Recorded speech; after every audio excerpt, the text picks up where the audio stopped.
এটা কোনো কথা হলো না তো। আপনি তো আমাকে জেরা করতে পারেন না, তাহলে মামলা করেন, কোর্টে যান।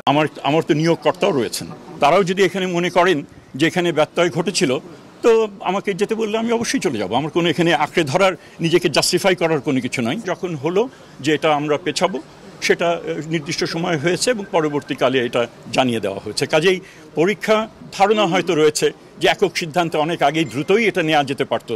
এটা বোধহয় এই ধারণাটা একেবারেই সঠিক না। ডিউ প্রসেস ফলো করে পরীক্ষা সেটা পেছানো হয়েছে এবং পরবর্তীকালে আড়াইটা তিনটা ওই সময়টাতে অবশ্যই না। তাহলে কি সিদ্ধান্ত কি, তাহলে কি আপনি কি মনে করেন?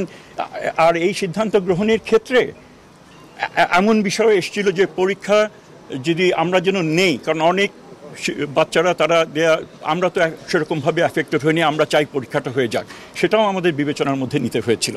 এটা এককভাবে ভাবতে হবে না, সেটা সরকার বিবেচনা করবে। এখানে কোনো রকমের, এখানে আমার উপরে যে দায়িত্ব যেটা অর্পণ করা, প্লিজ না, এখানে আমার মনে হয় রায় আপনারাই যখন দিয়ে দিচ্ছেন, আপনার না আমার এখানে দেওয়ার তেমন কিছুই নাই। এখানে কোনো রকমের অব্যবস্থাপনা এখানে হয়নি। আমি সেটাই বোঝাতে চেষ্টা করছি। ব্যবস্থা নির্দিষ্ট যে নিয়ম কানুন আছে, আমি আর আপনাদের সঙ্গে উত্তর দেবো না। অশেষ ধন্যবাদ, থ্যাংক ইউ ভেরি মাচ। এটা কোনো কথা হলো না তো। আপনি তো আমাকে জেরা করতে পারেন না, তাহলে মামলা করেন, কোর্টে যান।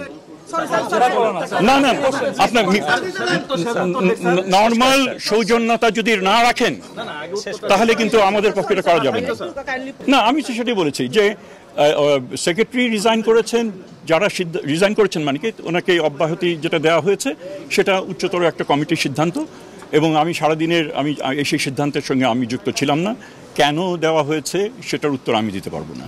দ্বিতীয়ত হচ্ছে, আমার চাওয়া হয়েছে, আমি নিজের থেকে করার কোনো অভিপ্রায় নেই, কারণ আমি এখানে আমার কাজের কোনো এখানে ব্যত্যয় হয়েছে বলে আমি মনে করি না।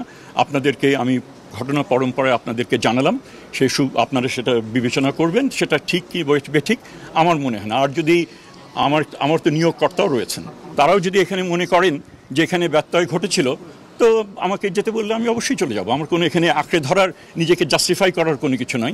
তো আমার এতটুকুই।